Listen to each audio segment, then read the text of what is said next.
Is it true that you were quoted and you mentioned that dengue vaccine killed children in the Philippines? Madam Chair, there are allegations of death from use of some dengue vaccine. And this is the outcome are cases being filed in court. And I continue to What was the follow outcome of?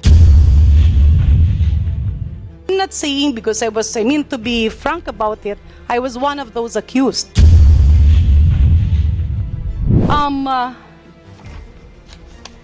Madam Chair,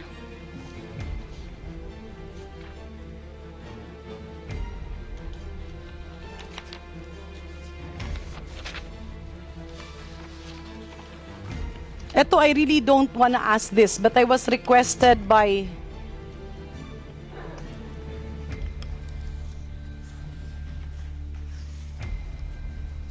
infectious disease specialist. Is it true that you were quoted and you mentioned that dengue vaccine killed children in the Philippines? Or you were misquoted on this? I think that is a sub judice case. There is an ongoing case on that. So No, I prefer you not to were- comment on that. No, but my question is, did you really say in your pre-SONA interview, because many cases and demurrers were already granted, and even the WHO repeatedly came out, and I can furnish, and you can actually check it with WHO, that they came out with several statements. Madam that- Chair, there are allegations of death from use of some dengue vaccine. And this is the outcome are cases being filed in court. And I continue to What was the follow it. outcome of the link between the vaccine and deaths? Do you know that So the demurrers has already been issued? No, I have no idea of the developments of the case. But I know Precisely, that Madam there were Chair. cases filed because of alleged deaths among children. Okay. So, Madam Chair, Secretary Ted, can I ask you, how do you determine causality between, let's say, a medicine and death or a vaccine and death? Because this is very important. I'm not saying because I mean to be frank about it, I was one of those accused. But I'm not concerned about that because many of the cases has already been dismissed, and many of the people who came out pretending to be experts actually turned out to be non-experts, and no link. Even WHO has repeatedly said that no link has been seen between the vaccine and the alleged deaths. Moreover, it was also seen that there were corporate interests and political interests that led to this drama and chaos. But why am I asking you this? Because as Secretary of Health, your statement is policy. And as a vaccinologist, we all know that a single vaccine demonized can actually cause vaccine scare. Remember the MMR scare in the US. What happened to the Philippines in 2012 and 2014? Is it not because there was a lawyer and a fake doctor who came up with MMR and autism? Is it not that missiles caused the deaths of the Philippines? And what about the death of Osama bin Laden? Are you aware of this? I'm not aware of bin Laden's death. I mean, I'm not aware how he died.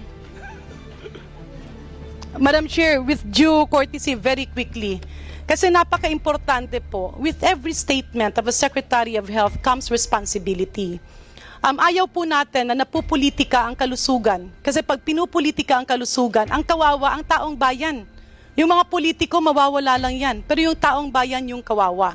Now, if you come out as Secretary of Health, despite the fact that WHO has repeatedly said that all over the world, no deaths has been attributed to Dengvaxia, and here you are saying na allegedly in your pre-SONA interview that children have died due to the vaccine, then you are saying things that are in contrast to the global statements of public health experts.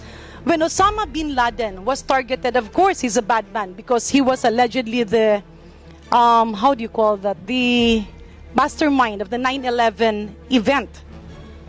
The US were looking for him, and the US military devised a plan to locate him by using a fake hepatitis vaccination. They partnered with an official, a high-ranking official of the Department of Health of Pakistan, Secretary, this is an issue that is known to many doctors and many secretaries and many ministers of health and public health experts. So the U.S. military came with a collaboration with the Pakistan Ministry of Health and conducted a hepatitis vaccination. Nag-door-to-door campaign sila. What was the intention? The intention was to look for the genetic traits of any family member of Osama bin Laden. True enough, they located it in a, may nakita silang nag-match, and then they focused on that locality, on that municipality, then on that barangay, and was able to trace a grandchild of a brother or a sister. Bottom line is, that was how they were able to trace the house and the compound where Osama bin Laden was hiding. A missile came, basta di ba kinuha yung finger at dinala sa US, and it was confirmed that that was Osama bin Laden. He was dropped in the deep oceans, but then what happened to public health? Because of that, may pasunod kasi na polio campaign. Yung palang binigay ay hindi hepatitis vaccine, kundi placebo. But because the polio vaccination campaign was just a few days away from the Osama bin Laden the death, the vaccinators, the real public health workers, I'm not sure if 2 or 3 died. Kasi yung iba ginantihan, pinatay, nahinto ang vaccination, and that actually caused polio to come back not only in Pakistan, but it spread to other countries in the world. Our point here, Secretary, is that, and now there was also the allegation, and this did not come from us, this came from US public health experts who are again clamoring that vaccination should not be politicized and should not be used in a political exercise and should not be tackled by ministries of health if there is competition. Kasi minsan nagsisiraan yan eh. Siraan mo yung nauna para pag ito dumating yung sumunod, hindi mauuna yung isa. And my appeal to you, Secretary, is that as Secretary of Health, your statements are policy statements. So you cannot say it's sub judice or whatever because you have all the experts on your backing.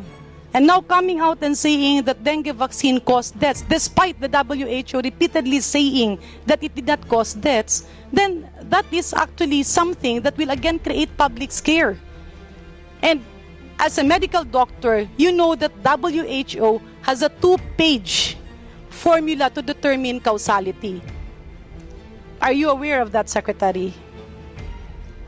I'm not aware of the a story of bin Laden and how they use vaccine to locate him. I also would like to respectfully, Madam Chair, decline to comment anymore since there is a ongoing case on the topic being discussed. But is it Maybe true? better that the court will decide on this because it's sub judice. Yeah, obviously. but is it true, Secretary, that you mentioned just recently in your pre-SONA talk that dengue vaccine killed children? Do you confirm that, or do you deny that, or will you say that you were misquoted? I will say allegedly killed children because that's why there's an ongoing case against dengue vaccine. And what was the status of those cases, if I may, the murder I cases? am not following those cases. Are you aware that the murders were already granted? No, I'm not aware. Are of you them. aware that some officials in your department have already been, the cases have been dismissed because of the lack of link to the deaths and the vaccine? Are you also aware that the court found out that the autopsy reports were different from the cause of deaths and the records of the hospital? Are you also aware that the pathologist that was hired by the public attorney's office turned out to confirm that the cause of death was ruptured appendicitis, severe dehydration because of amoebiasis, brain tumor,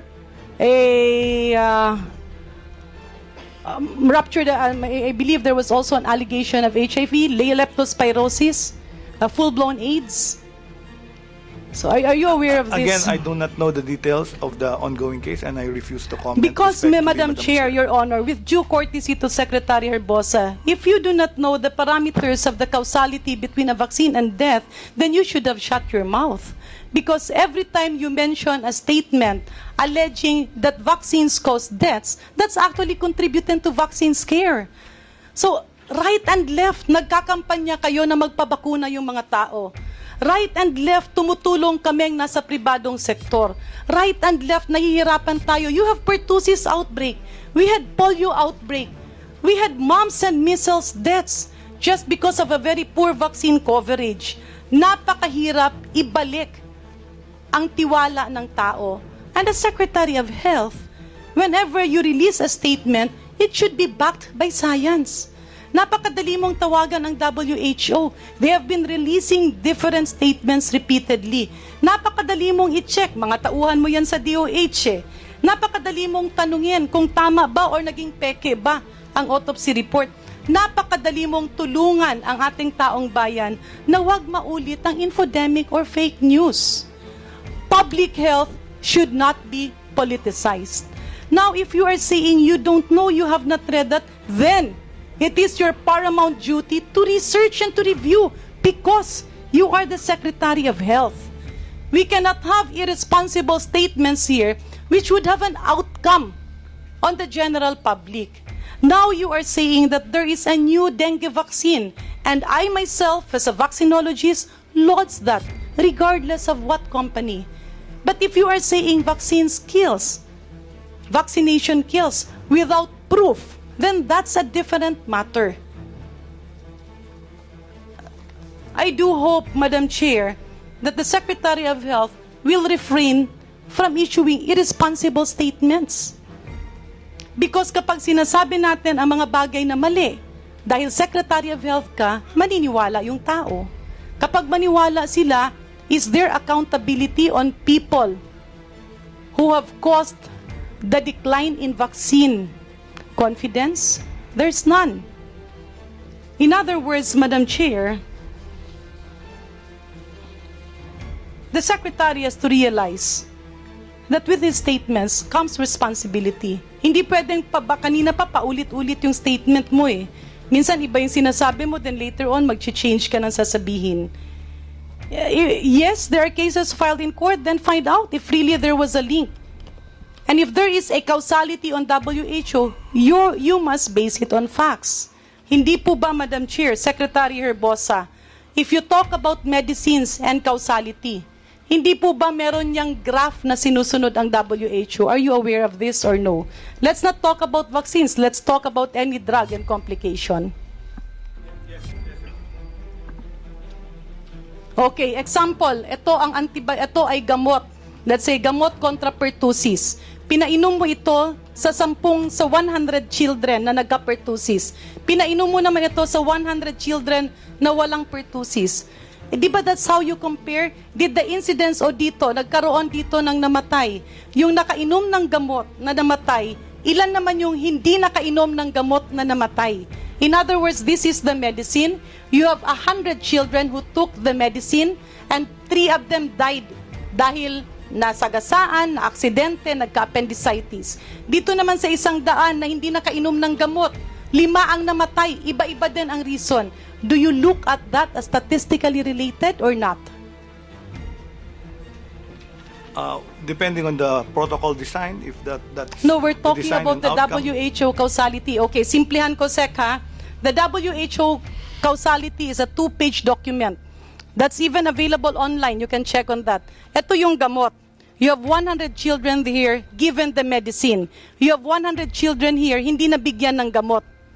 Now, gusto mong i-determine yung gamot ba ay nakakamatay. Dito may 3 namatay. Ang cause, appendicitis, amoebiasis, itong isa na aksidente. Dito may 5 namatay. 3 na aksidente, 2 nag-amoebiasis. Ito hindi nakainom ng gamot, ito nakainom ng gamot. Do you consider that statistically?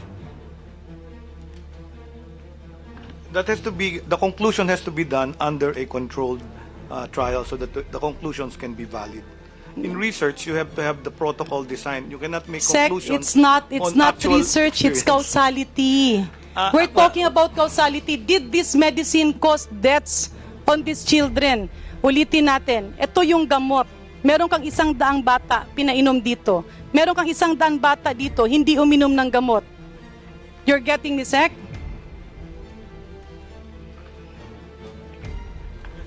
Okay. So we're talking about causality. So how do you determine causality? Ibig sabihin ba dito sa 100 na tao, may uminom ng gamot, na aksidente yung isa, nag-ruptured appendicitis yung isa, namatay dahil hindi dinala sa ospital. Dito sa hindi nakainom ng gamot, meron ding namatay, nag-ruptured appendicitis din, na aksidente din.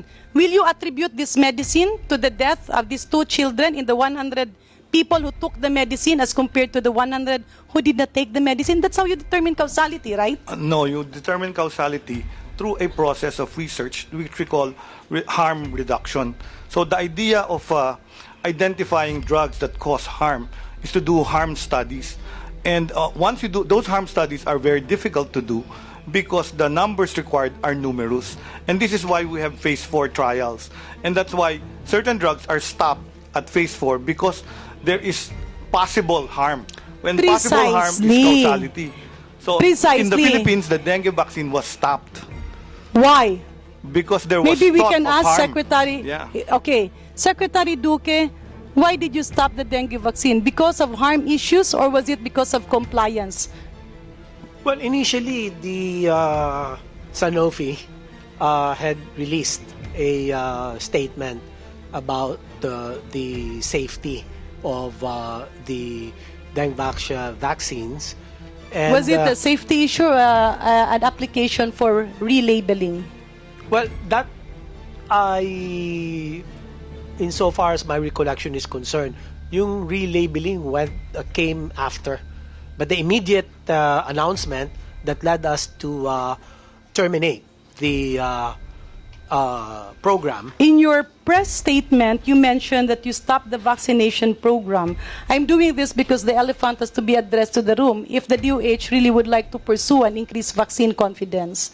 And you mentioned this together with Eric Domingo, who was the DG at the Later. time, okay? You mentioned that the reason that you are stopping is not because of safety procedures, but because of compliance of the document that you want to submit, but Sanofi already refuses to submit. Naghuminto na sila ng application.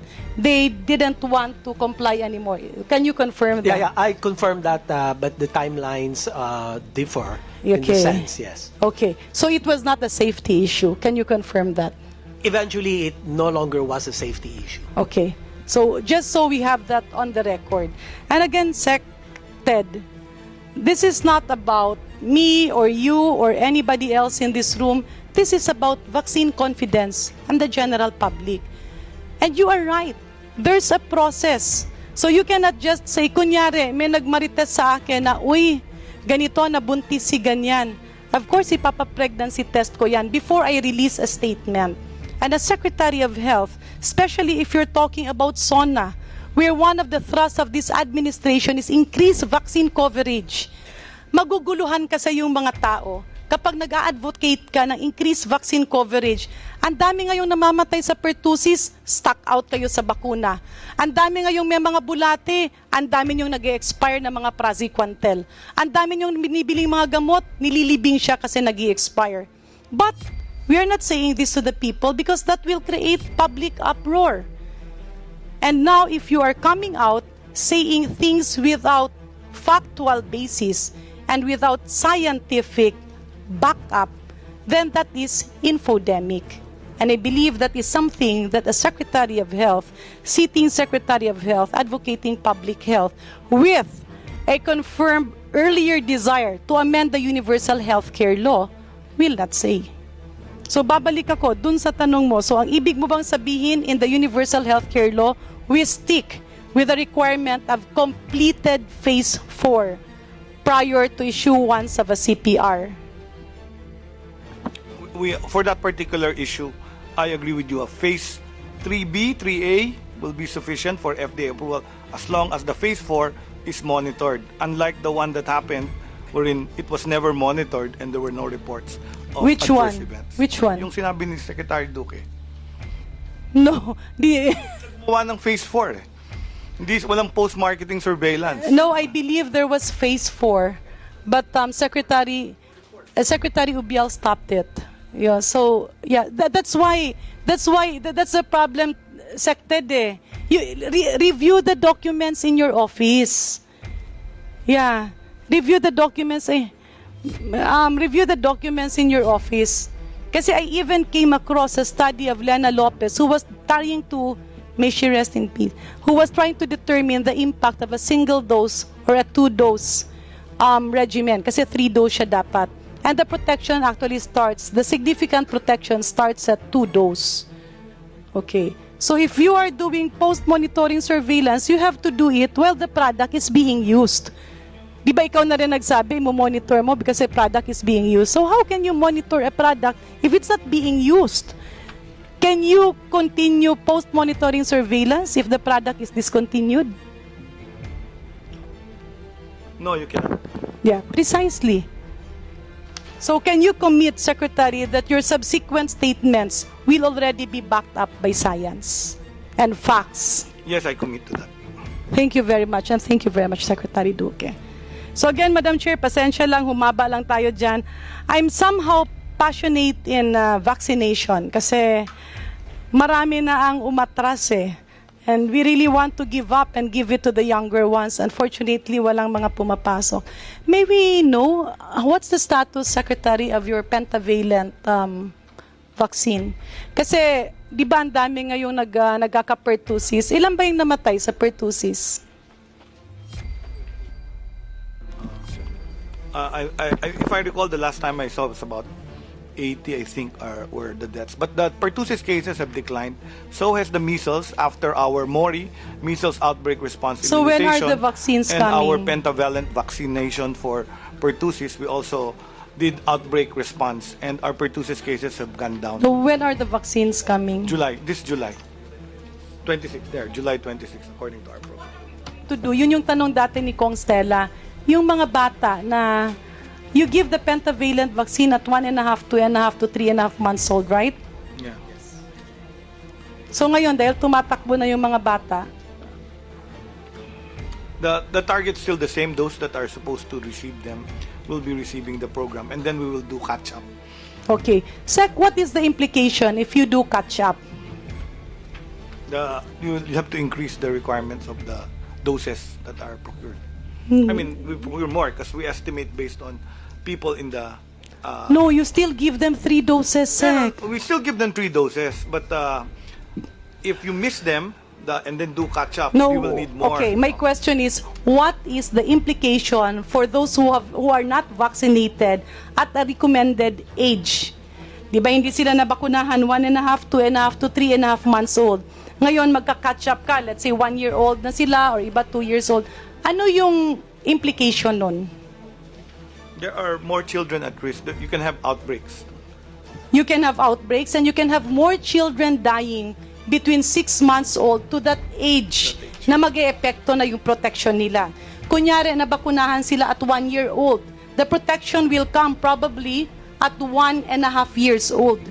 So, yung buhay ng bata na yon, yung isang taon na yon, 6 months old to 1.5 years old, ang possibility na mamatay sila dahil sa pertussis ay nandiyan. Can you confirm this? Yes, the increased risk of. In other words, do you confirm that vaccination saves lives? Of course, vaccination. Do you confirm that there's no perfect science, but you usually weigh the benefits versus the risks? Yes, the best available evidence is used, and for the older vaccines, of course, we have years and decades of experience on this. Do you confirm that in every implementation, you consider the benefits outweighing the risks? Yes, madam. Okay, just to be clear. So, moving forward, pasensya na Madam Chair, my last question is rabies. Ang dami-daming tumatawag sa amin. Walang rabies vaccine. Wala bang rabies? Kailangan nilang bumili. Oo, 1 dose lang, 2 dose lang. Ilang doses ba yung rabies vaccine, Sec? 3 doses din. 2 doses. Okay, so for post-exposure prophylaxis, we give 5 doses. Okay. Not 1, not 2, but 5 doses, Sec, ha? Yes. Okay, kasi ngayon baka mamaya 2 doses ang bilang mo, di kaya kinukulang. Kung 1 dose naman ang bilang mo, kaya kinukulang. It's 5 doses, right? Yes, ma'am. Post-rabies prophylaxis, ibig sabihin, babakunahan mo para hindi mamatay maski nakagat na. Bakit walang rabies vaccine sa grounds, Secretary? Actually, we have rabies vaccines. Nasaan siya? They have Kasi been released. They are usually in our DOH hospitals. walang stock. Ang dami nang tumatawag. Yung I mga visited bite the center, wala bite nang center stock. in San Lazaro, and they have vials there. So we have more vaccines arriving. 330,000 vials are expected to be delivered by the third week of July. And we continue to, those fully delivered as of June 28, 692,920 doses. So we will continue to distribute this to the animal bite centers. Yeah. Make So sure I believe, that there's available yeah, for Secretary, yan yung unang pinuna din no, ni Congressman Abante, na tila palaging wala yung mga tao. I mean, you always go out and you are on travel, that will be fine. But when you travel, the department should not also be put on hold. Dapat, maski lumalabas ka, tuloy-tuloy ang serbisyo. And that's why we're calling your attention, kasi maraming lumalapit sa amin, nabibigyan ng 1 dose. Second dose, maghahanap sila. Oh, yung iba, 2 doses. You're not protected if you don't get the full 5 doses. So, dalawa yan. Una, yung risk ng pasyente. Pangalawa, sinayang mo yung 2 doses. Kasi incomplete yung vaccination eh. And again, Sec, please refrain from statements against vaccines not backed up by science. Because those irresponsible statements can send shivers to people who do not really understand science. Science is very complicated. Alam natin yun. Okay? So I do hope that you will not be angry, but you will put in your heart that we are doing this because we are all advocates of public health. So yung mga bite center, Sec, magkakaroon na siya, no? We will have to make some rearrangements because I've been passed a piece of paper that, according to the technical people, the rabies commodities were actually included in the devolution transition plan. Sorry, Sec, come again. The devolution transition plan was the idea that the vaccines will now be procured by the local government units and not fully by the DOH. But earlier, Sec, you were saying na marami kayong binili at maraming Bumibili kami. delivery. The devolution transition plan was actually implemented before my time. And the idea was pinapababa yung binibiling gamot and dapat ang bibili Was sa LGU. there an accompanying budget? Kung ipapasa mo sa LGUs yung pagbili ng rabies vaccine, meron ba siyang kasamang budget? Yun nga yung ginawa yung devolution transition plan on orders of the DBM because of the Mandanas-Garcia ruling. But Sec, there is a transition plan.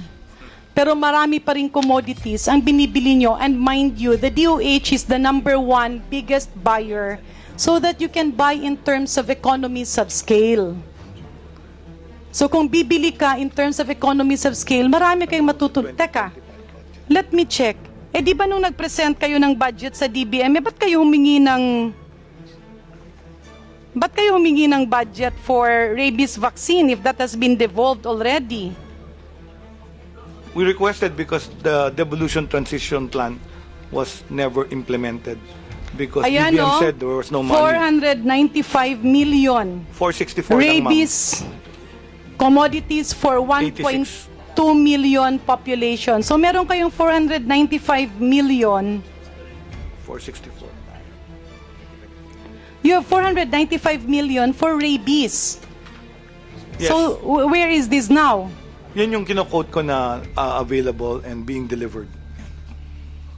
So this was procured already? Yes, ma'am. Can you They're obligated 464 million has already been obligated. So those that have been delivered is about 12 million. So continued na yung Okay, deliveries. can you furnish us with documents to that effect? Yes, Yeah, madam. We will Pasensya na, furnish. Sec. Minsan kasi, nagugulat kami kasi iba yung sinasabi mo tapos biglang nagbabago ulit eh. So we can assure our bite centers na merong rabies vaccine. Or you are still saying that ibibigay na naman yun sa LGU, kasalanan ng mayor at ng gobernador? We will deploy all those that we have on stock and those that are delivered, Madam Chair. Di-deliver namin sa mga animal bite and treatment centers.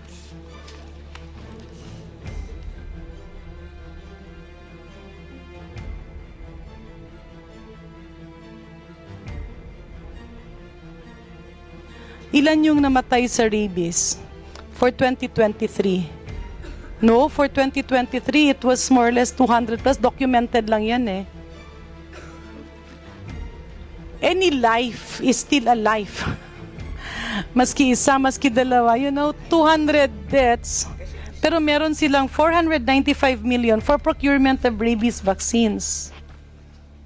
So can you furnish us the documents that indeed sinong back nag-handle nito? Yes, Madam Chair. We will furnish you the... Who's the procurement entity? Was this devolved to the regional offices or central office ang nag-procure? Or was it coursed through a...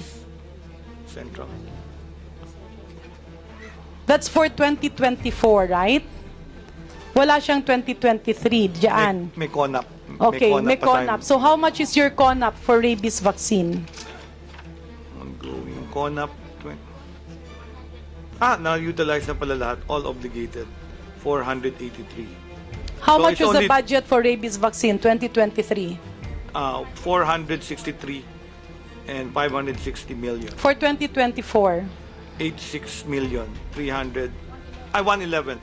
111. 380 million. No, in our 502. records, when you presented the budget, 495 million. That was our Yeah, that's for 2024. 2020. This was what was approved sa GAA. Yung 2024 nyo, nakalagay 495. Yun yung aming NEP.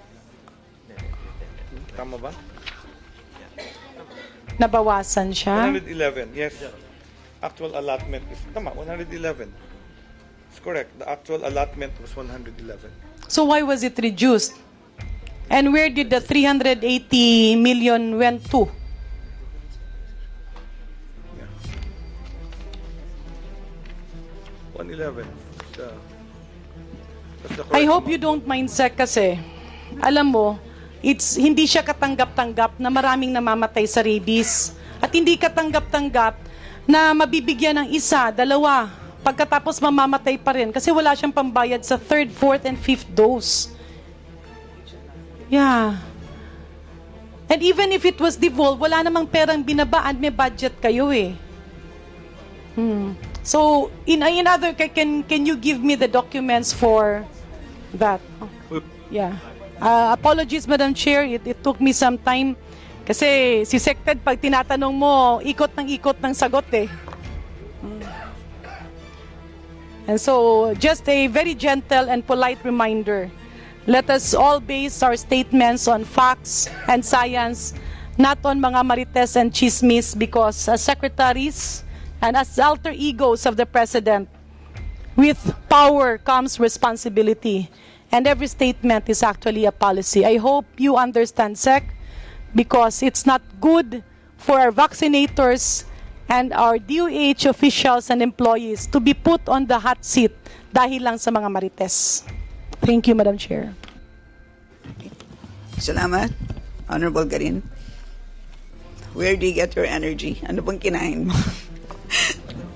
Pa-share naman. Banana chips. Banana chips lang. Okay. So, let me first ask the DOJ and the NBI. In the last hearing, we were given updates on the IRM cases, but these only pertain to NCR. So, could you kindly provide us updates on the rest of the cases? Good afternoon, Madam Chair. Good afternoon to the committee. The NBI conducted an investigation on the release of interim reimbursement mechanism, and the total cases investigated are 96 cases, 55 of which were filed before the Office of the Ombudsman. 40 cases were provisionally closed. Out of that Sorry, how many were closed? 40 cases. 40 of the 55. No, 40 out of 96 po. Okay. 55 po yung na-file po natin sa Office of the Ombudsman. So what happened to the one? And one is still under investigation. Okay. Thank you. Anything else, ma'am? If I may add, Yes, please. Madam Chair, as per DOJ records, 3 cases entered the DOJ processes, meaning that it was undergone preliminary investigation. Among the, of the three, Sorry, ma'am, before you proceed, kindly identify yourself. I am sorry. I am Assistant State Prosecutor Agnes Arellano of the DOJ NPS main office in in Manila. Yes, please proceed, ma'am. Yes, to repeat, ma'am, there were 3, as per DOJ records, there are 3 cases that entered the DOJ processes, meaning it was the DOJ has conducted preliminary investigation over just 3 cases. Of the 3 cases, ma'am, one of which, one is pending trial before the Metropolitan Trial Court in Quezon City, which involves violation of estafa, still pertaining to PhilHealth issues, and involving, I think, these are 4 consolidated cases pending before the MET-TC-QC. The other one is under a pending appeal for petition for review before the Department of Justice. And the last one was involving for violation of anti-graft and corrupt practices, 10606, the Healthcare Act, and 6713 are still, I believe a resolution has been issued dated 2022, Your Honor. And you are not allowed to provide any other details? Yeah, in addition, if you want more details on the pertaining to the cases, we can submit an exhaustive an exhaustive report on that matter. Okay. Please do, ma'am. Well, on my end, well, we had a brief discussion on what PhilHealth meant by 100% full liquidation of the amount, considering that there are pending cases. In other words, I suppose there are questions relating to certain amounts. So, what's your take on this? So, considering that obviously we're talking about the same amounts, right? The IRM, meaning involving the 14 plus billion pesos. Tama po? We're talking about the same amount, no? Yes, ma'am. On the first case filed by the National Bureau of Investigation, National Capital Region, it involved the release of IRM to 139 hospitals. The release were made before the publication of the guidelines on the release of such of the IRM. Na-release po yung amount basically to healthcare facilities like dialysis, maternity clinics that do not cater. Correct. That did not cater COVID patients. 139 hospitals were involved in the first case filed by the NBI, National Capital Region, and the case is pending with the Office of the Ombudsman.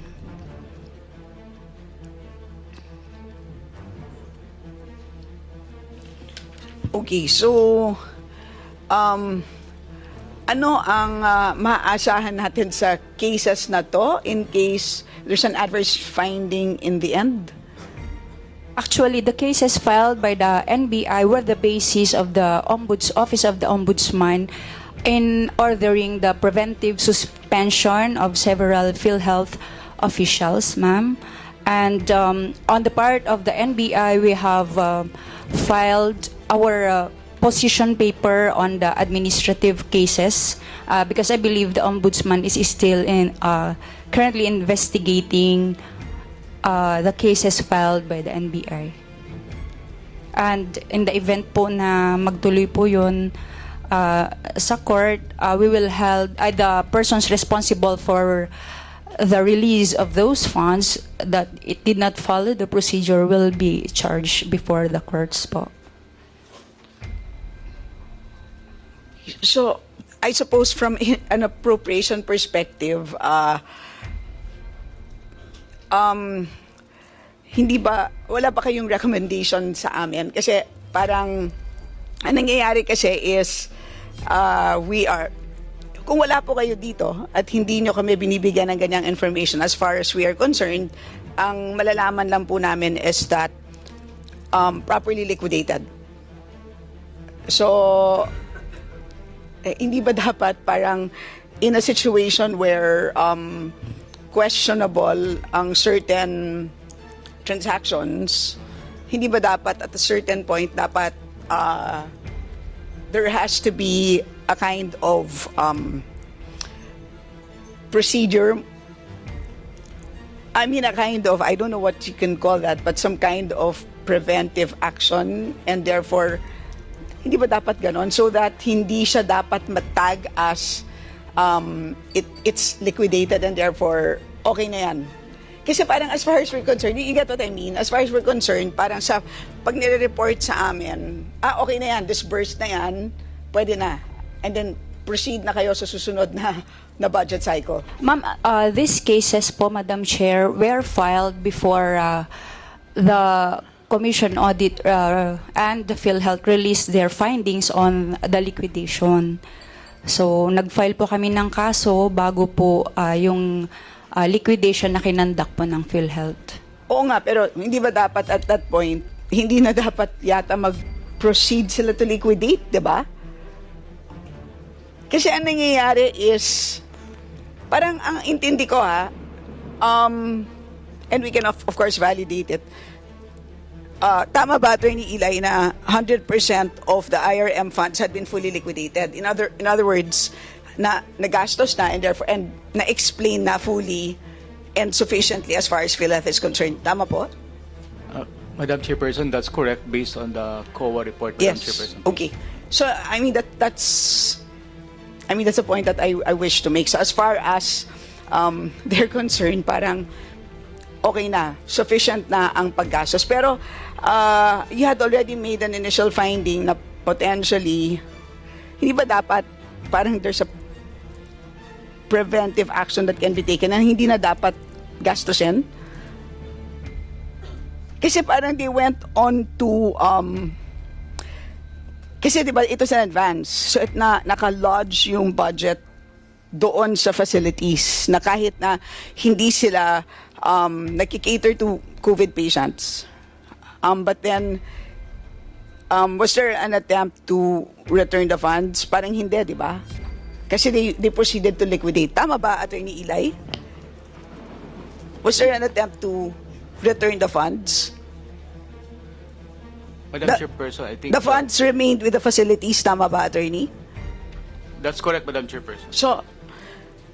So yun ang nangyari, di ba? So kahit na na-flag siya na questionable, ang nangyari sa atin is pinabayaan natin siya. And therefore, that 14 plus billion continued to be spent for quote-unquote COVID care, even in facilities that was not really capable of providing COVID care. And we already knew that.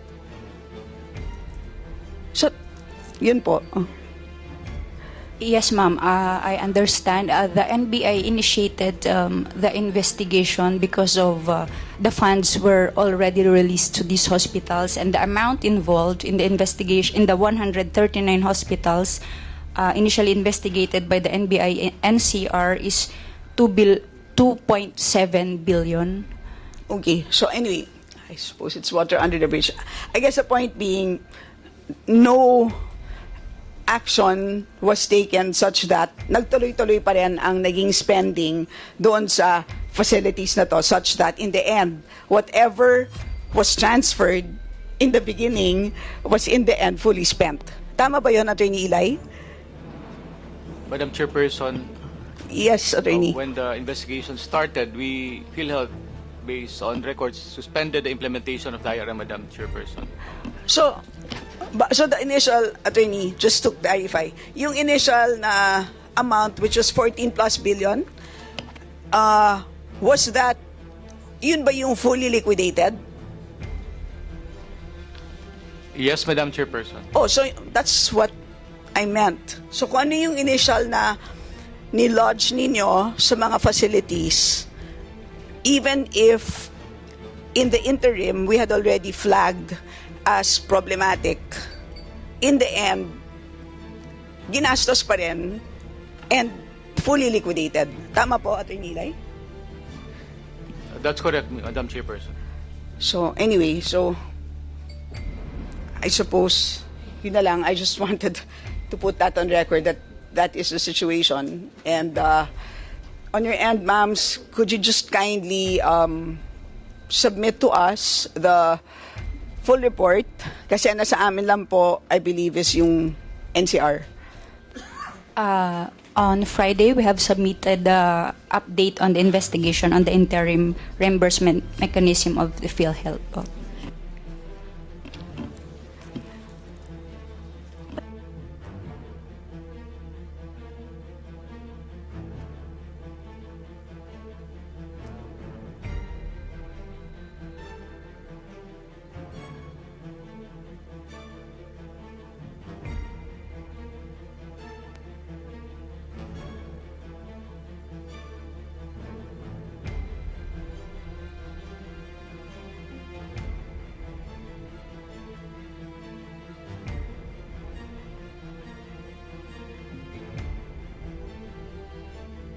Anyway, so is there any other information that you wish to share with us on the IRM? Any more updates? Yes, we are still receiving subpoena from the Office of the Ombudsman as regards filing of the position paper on the cases filed by us, ma'am. And we are actively submitting the needed documents by the Ombudsman po. Ayun lang po. Thank you. Thank you so much. So if nothing else, your group is hereby discharged. Thank you so much. Thank you, ma'am. Okay. So para sa DOH naman, okay. For PhilHealth, Attorney Eli, in the last hearing, you mentioned the Z package for therapy sessions for special children, Attorney Eli. And I believe that you said this is one of your priorities. Tama po ba, sir? That's correct, Madam Chairperson. Have you issued guidelines? Not yet, Madam Chairperson, but so far as I can remember, Madam Chairperson, the commitment was to accredit not only facilities that provide services to our children with disabilities, but also to accredit other facilities that are non-hospital based, and we are going towards that direction, Madam Chairperson, and the commitment still stands. Madam Chairperson, please. So I think yan ang pinakamalaking problema. So I don't know how the DOH can help. I am referring to the therapy centers. So ito yung mga, these are small therapy centers that provide therapy to special children. And ang problema is that although there is there's a generous Z package. Tama po ba, Attorney Eli? It's pretty generous as far as I know. But it requires obviously PhilHealth accreditation and a DOH license. But pag titignan natin ang mga therapy centers na to, parang suntok sa buwan na sila ay papasa sa DOH licensing and all the more PhilHealth accreditation because, I mean, they are, you can just imagine that they're not like a usual private clinic that that would be used to the typical, DOH standards. So ito yung gusto kong tanongin kila Attorney Eli kung napag-isipan niyo na ba because medyo kakaibang animal itong therapy center. Of course, PhilHealth, I completely appreciate this effort because itong special education is something that falls through the cracks. Sa tingin ko talaga, dapat pagtulungan ng DepEd at DOH. Right now, it's not in the... Kulang na kulang talaga ang budget na nilalaan ng DepEd. Under the DepEd, they have this, they call that the ILRC approach. And I was very surprised that the PhilHealth actually has a benefit package for it. So, I completely appreciate it. But ang tanong talaga dyan is really how to implement. So, yun ang gusto kong tanungin sa PhilHealth. Yung, are you aware that it's a completely different animal at willing ba kayo na medyo kakaiba ang standards na dapat ma-apply para lamang maisama ninyo, mai-accredit nyo talaga ang mga therapy centers so that you can really provide the services to our special children. Attorney Eli. Yes, Madam Chairperson, included in our commitment is to coordinate with our mother agency, the DOH, on how to address this, Madam Chairperson, to simplify the process of accrediting these facilities that provide therapy to our children with developmental disabilities outside of the hospital, Madam Chairperson, please. Kasi malaking problema dyan is kulang na kulang ang developmental pedia. So, yun ang tanong, right? So, I really hope and how soon, sir, can you submit a report to us on number one, yung guidelines nga para sa Z package na to. I know that it's been there for a long time, yung Z package, but nagulat ako na wala pa palang guidelines and then all the more paano nga mag-a-accredit. So, sir, can you just give a commitment as to the timeline? I know it's difficult, pero sana, sir, may timeline po ba tayo around this? Madam Chairperson, within 6 months, Madam Chairperson, 6 before the months, year sir? ends. Hindi ba pwede bang, sir, tumawad na by the budget hearing, sir, sana po ay, yes, ASEC, Albert. Thank you, Madam Chair. As the Benefits Committee Chairman, this will be calendared for this Friday's BENCOM meeting for the information of the Benefits Committee acting on authority of Chairman HERBOSA. Right. Salamat. Really appreciate it. Salamat. Because this is, ano talaga to, it really falls through the cracks at maraming SPED children and they don't know where to go kasi talagang kulang na kulang to begin with ang attention na nakukuha nila within the public school system. They don't know where to go. I mean, that's the reality of it. Yes, Secretary. Madam Chair, thank you very much. The NGOs have actually approached me about this problem of developmental problems with children. And the root of the problem is really the fact that these children have to be certified by a fellow of developmental pediatrics. And there are only 2 training programs in the Philippines. One is UPPGH and the other one is Philippine Children's Medical Center under the Department of Health. So the access to this for those even in north of Luzon, north of Metro Manila, and in Visayas, in Mindanao is very little, and mostly they have to pay the private developmental pediatrician the certification. And then now I hear about because the package is substantial, it's 50,000, 5,000 per session, 10 sessions. So malaking tulong to sa mga parents with children with developmental problems. We'll address it in the BENCOM and hopefully gets approved in the board, and we'll simplify the approval. completely appreciate that, SecDet.